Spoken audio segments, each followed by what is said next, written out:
Kaiser Hospital as their largest payer, because this particular hospital region didn't have a Kaiser hospital.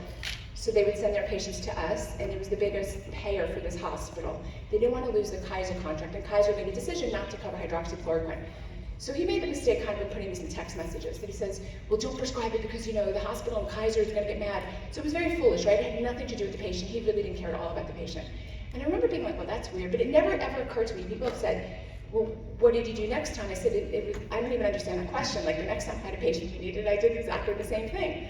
So, I mean, I don't even, again, I don't know how to process that you have a person with shortness of breath in front of you, and you're just not going to give them this drug that they need. Like, what are you talking about? So this happened multiple times, and it got worse and worse, and I knew kind of this was not going to eventually end well, right? And he is the director, and I'm not. So I started looking online for other physicians like me, because I knew that the science supported us. I knew there had to be a lot more of us. And I found the most amazing, you know, just individual, free-thinking, you know, individually making decisions, intelligent physicians. And that's how we kind of came together to form America's Frontline Doctors.